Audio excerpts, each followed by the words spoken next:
একজন উপদেষ্টা। এলডিবির পক্ষ থেকে সর্বমোট আমরা ৮৩টি সুপারিশ করেছি। এই ৮৩টি সুপারিশের মধ্যে এগুলি দলীয় কোনো উপকারের জন্য না, রাজনৈতিক কোনো ফায়দা নেওয়ার জন্য না, আমাদের ব্যক্তিগত কোনো সুবিধার জন্য না। এই দেশে যে স্বৈরাচারী সরকার অতীতে ছিল, ফ্যাসিবাদী কায়দায় সরকার পরিচালিত হয়েছে, জনগণের মানবাধিকার ছিল না, স্বাধীনতা ছিল না, আপনারা ন্যায় বিচার পান নাই, আপনারা সুন্দরভাবে একটা নিঃশ্বাস ছাড়তে পারেন নাই, অসহনীয় একটা অবস্থায় আপনারা বসবাস করেছেন গত 15 বছর যাবৎ। তত্ত্বাবধায়ক সরকারের প্রধানকে আমরা বলেছি এই ৮৩টি যে প্রস্তাব সুপারিশ আমরা দিয়েছি,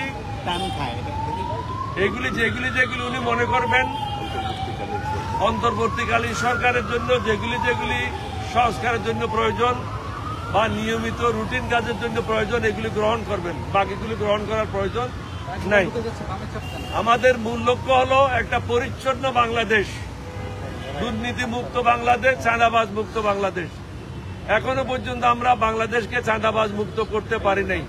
স্বৈরাচার মুক্ত হয়েছে, কিন্তু চাঁদাবাজ মুক্ত এখনো হয় নাই। এখনো কোর্ট কাছারিতে ন্যায় বিচার হচ্ছে না। সাধারণ মানুষ যতদিন পর্যন্ত ন্যায় বিচার পাবে না, ততদিন পর্যন্ত এই স্বাধীনতার কোনো মূল্য নেই। প্রত্যেকটা মানুষ বুঝতে হবে আমি একজন স্বাধীন দেশের নাগরিক। সেই বিবেচনায় রেখে আমরা ৮৩টা প্রস্তাব দিয়েছি।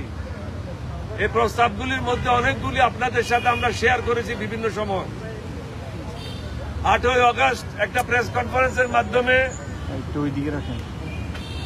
আমি 30টা প্রস্তাব দিয়েছিলাম সরকার, এই অন্তর্বর্তীকালীন সরকারকে, এবং 17ই আগস্ট 38টি প্রস্তাব দিয়েছিলাম। আজকে প্রস্তাব দিয়েছি 15টি। সে দেশদ্রোহী, সে জনগণের শত্রু, তার বিরুদ্ধে কঠোর ব্যবস্থা গ্রহণ করতে হবে। আওয়ামী লীগের ব্যাপারে আমরা বলেছি সশস্ত্র বাহিনী শহীদ রাষ্ট্রপতি জিয়াউর রহমানের নেতৃত্বে আমি সর্বপ্রথম বিদ্রোহ করি। শেখ মুজিব বিদ্রোহ করে নাই, শেখ মুজিব স্বাধীনতা ঘোষণা করে নাই, শেখ মুজিব পাকিস্তানিদের হাতে আত্মসমর্পণ করেছিল। এটা আমার পিএইচডি বইতে রেকর্ডেড আছে, পাকিস্তানের মেজর সালেহ সিদ্দিকীর বইতে রেকর্ডেড আছে। সুতরাং জামাতকে যদি ছোট ছোট তুচ্ছ কারণের জন্য তাদের নিবন্ধন বাতিল করা যায়, আমাদের হাজার ছেলে মেয়েদেরকে হত্যা করার জন্য, 15 বছর আরো কয়েক হাজার গুম করার জন্য তাদেরটা কেন বাতিল হবে না? এটা বাতিল করা অত্যন্ত প্রয়োজন, কারণ না হলে আগামীতেও স্বৈরাচারের জন্ম বাংলাদেশে হবে। আমরা কিন্তু এই স্বৈরাচার সরকারকে আপনাদের মাধ্যমে বারবার বলেছি, পলানোর সুযোগ পাবেন না। আমার প্রেস কনফারেন্স যারা অ্যাটেন্ড করেছেন, আমি সবাইকে বলেছি 2024 সাল হলো গজবের বছর এবং অনেক নতুন নতুন ঘটনা ঘটবে, তাই ঘটেছে, আরো ঘটতে পারে। আমি সাবধান করে দিয়েছি। তত্ত্বাবধায়ক সরকার, অন্তর্বর্তীকালীন সরকারের প্রধানকেও বলেছি আপনি এখনো বিপদ মুক্ত নন, এখনো যারা ষড়যন্ত্রকারী তারা ষড়যন্ত্র করে যাচ্ছে।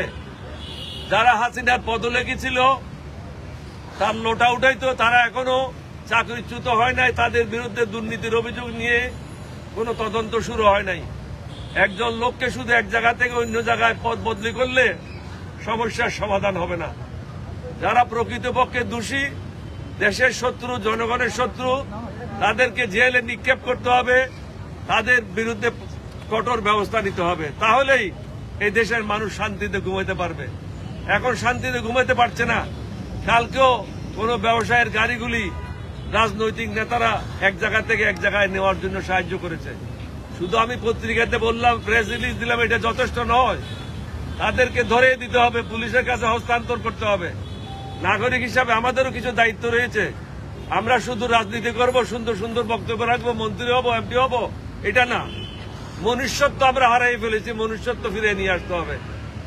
মনুষ্যত্ব যতদিন পর্যন্ত ফিরে না আসে, বাংলাদেশে কখনো শান্তি হবে না। আমাদের লক্ষ্য একটাই, একটা সুন্দর বাংলাদেশ গঠন করা। আমরা মুক্তিযোদ্ধা, আমরা ওই ধরনের শুধু ভারতে গিয়ে রিফিউজি ক্যাম্পে থেকে মুক্তিযুদ্ধ না, আমরা যুদ্ধ করে মুক্তিযোদ্ধা হয়েছি। সুতরাং এই দেশের জন্য আমাদের থেকে বেশি প্রেম কারো থাকতে পারে না, এই দেশের মানুষের জন্য আমাদের থেকে বেশি প্রেম কারো থাকতে পারে না। অবশ্যই কঠোর হস্তে দমন করতে হবে এবং আমরা বলেছি আমাদের পক্ষ থেকে পূর্ণ সাহায্য সহযোগিতা থাকবে। তবে এটাও বলেছি পর্যায়ক্রমে ইউনিয়ন কাউন্সিলের নির্বাচন, পৌরসভার নির্বাচন, সিটি কর্পোরেশন নির্বাচন, জাতীয় সংসদের নির্বাচন, উপজেলা নির্বাচন, এগুলির একটা সম্ভাব্য ডেট ঘোষণা করো। সম্ভাব্য ডেট ঘোষণা করলে প্রত্যেকটা রাজনৈতিক দল তার নিজ নিজ দল নিয়ে, সংগঠন নিয়ে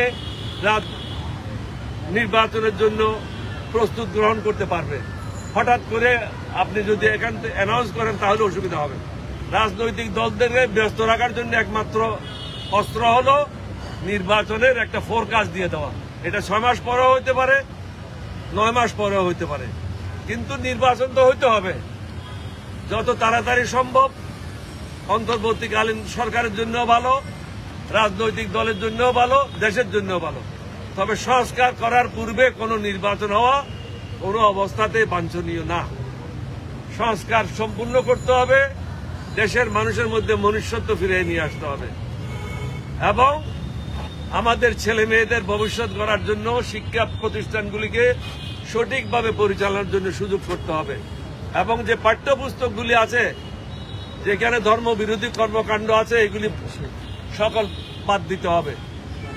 আমরা সবাই যদি ঐক্যবদ্ধভাবে কাজ করে জাতীয় ঐক্য গড়ে তুলতে হবে। আমরা প্রত্যেকটা রাজনৈতিক দলকে অনুরোধ করব, নিজের দলের স্বার্থ ভুলে যান, ক্ষমতায় আসার কথা ভুলে যান, প্রধানমন্ত্রী হওয়ার কথা ভুলে যান, মন্ত্রী হওয়ার কথা ভুলে যান। দেশের গরিব মানুষদের কথা বলেন, দেশের গরিব মানুষেরা কিভাবে বাঁচবে সেই কথাগুলি চিন্তা করে পরিকল্পনা করেন।